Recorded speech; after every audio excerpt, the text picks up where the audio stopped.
భద్రాద్రి కొత్తగూడెం జిల్లా మనుగురులో హైటెన్షన్ వాతావరణం కొనసాగుతోంది. మండల కేంద్రంలోని బీఆర్ఎస్ ఆఫీస్ తమదేనంటూ ఆందోళన చేశారు కాంగ్రెస్ నేతలు. గతంలో కాంగ్రెస్ ఆఫీస్ గా ఉన్న బిల్డింగ్ ను బీఆర్ఎస్ పార్టీ ఆఫీస్ గా మార్చారంటూ ఆందోళనకు దిగారు కాంగ్రెస్ నేతలు. మాజీ MLA Rega Kantharao Congress party office ను ఆక్రమించారన్నారు. ఆఫీస్లోని బీఆర్ఎస్ ఫర్నిచర్ ను బయటపడేసి నిప్పు పెట్టారు. తర్వాత బిల్డింగ్ పై కాంగ్రెస్ జెండా ఎగురవేశారు. ఇందిరమ్మ ఫ్లెక్సీ ఏర్పాటు చేశారు. ఇన్నాళ్లు బీఆర్ఎస్ ఆధీనంలో ఉన్న తమ పార్టీ ఆఫీస్ ను స్వాధీనం చేసుకున్నామని తెలిపారు కాంగ్రెస్ నేతలు.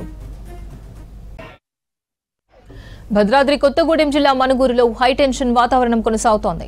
మండల కేంద్రంలోని బీఆర్ఎస్ ఆఫీస్ తమదేనంటూ ఆందోళన చేశారు కాంగ్రెస్ నేతలు. గతంలో కాంగ్రెస్ ఆఫీస్ గా ఉన్న బిల్డింగ్ ను బీఆర్ఎస్ పార్టీ ఆఫీస్ గా మార్చారంటూ ఆందోళనకు దిగారు కాంగ్రెస్ నేతలు. మాజీ MLA Rega Kantharao Congress party office ను ఆక్రమించారన్నారు. ఆఫీస్లోని బీఆర్ఎస్ ఫర్నిచర్ ను బయటపడేసి నిప్పు పెట్టారు. తర్వాత బిల్డింగ్ పై కాంగ్రెస్ జెండా ఎగురవేశారు. ఇందిరమ్మ ఫ్లెక్సీ ఏర్పాటు చేశారు. ఇన్నాళ్లు బీఆర్ఎస్ ఆధీనంలో ఉన్న తమ పార్టీ ఆఫీస్ ను స్వాధీనం చేసుకున్నామని తెలిపారు కాంగ్రెస్ నేతలు. కాంగ్రెస్ పార్టీ కార్యకర్త అయినటువంటి మరి పిల్లాశెట్టి సత్యనారాయణ గారు దానంగా ఇవ్వడం జరిగింది. వారి కుమారుడు పిల్లాశెట్టి హరిబాబు గారు కూడా వాళ్ళు ఉన్నారు పక్కనే. మరి వారి పార్టీ అభిమానం మీద వారి స్థలాన్ని ఇవ్వడం జరిగింది. అటువంటి స్థలంలో మీ కార్యకర్తలందరూ కాంగ్రెస్ పార్టీ కార్యకర్తలందరి శ్రమతోటి అందరి చెమట సొక్కతోటి కాంగ్రెస్ పార్టీ కార్యాలయాన్ని నిర్మించుకోవడం జరిగింది. కార్యాలయాన్ని నిర్మించుకున్న తర్వాత 20 సంవత్సరాల పాటు మేము ఇదే కార్యాలయంలో కాంగ్రెస్ పార్టీ సమావేశాలు మీటింగ్లు పెట్టుకోవడం జరిగింది. రేఖా కాంతారావు గారు 2009లో ఎమ్మెల్యేగా గెలుచుకోవడం జరిగింది. ఇదే కార్యాలయంలో మీటింగ్లు పెట్టుకొని 2018లో కూడా ఎమ్మెల్యే రేఖా కాంతారావు గారిని ఎమ్మెల్యేగా గెలుచుకోవడం జరిగింది.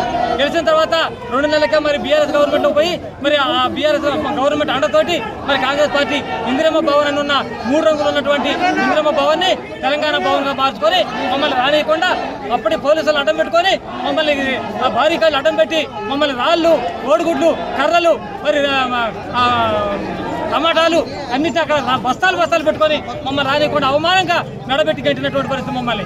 ఇవాళ మరి మేము న్యాయం గెలిచిన రోజు కాంగ్రెస్ పార్టీ కార్యకర్తలంతా స్వప్నం. 5 సంవత్సరాలు ఈ ఆఫీస్పై ఎన్నో పోరాటాలు చేసినాం.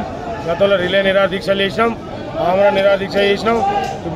ఇప్పుడు గౌరవ శాసనసభ్యులు కాయం వెంకటేశ్వర గారు గెలిచినాక లీగల్గానే తెచ్చుకుందాం, మనం ఎటువంటి గొడవలు చేయొద్దు, పొరపచ్చాలో పోవద్దు, ప్రజాపాలనే ధ్యేయంగా బ్రతకాలి, ప్రజలకు సేవ చేయాలని చెప్పి వారి సూచనల మేరకు ఎన్నో ఓపికతో ఉన్నాం. గత వారం రోజుల నుంచి మా ఎమ్మెల్యేని, మా మంత్రుల్ని, మా పార్టీని కించపరిచే విధంగా రెచ్చగొట్ట వ్యాఖ్యలు చేస్తూ ఉన్నాడు.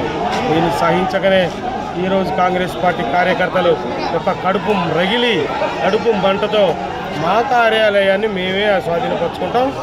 మీరెవడు చేసుకోవడానికి మేము ఇచ్చిన భిక్ష బీఫాము మా యొక్క కష్టం, మీ యొక్క రాజ్యాధికారం మేము ఇచ్చిన కష్టం, ఈ కాంగ్రెస్ పార్టీ కార్యాలయం మేము ఇచ్చిన కష్టం, మీ రాజభోగం మేము ఇచ్చిన కష్టం అని ఈరోజు కార్యకర్తలు కడుపు మంటతో మీ అందరం కలిసి ఈరోజు పార్టీ కార్యాలయాన్ని స్వాధీనపరుచుకున్నాం.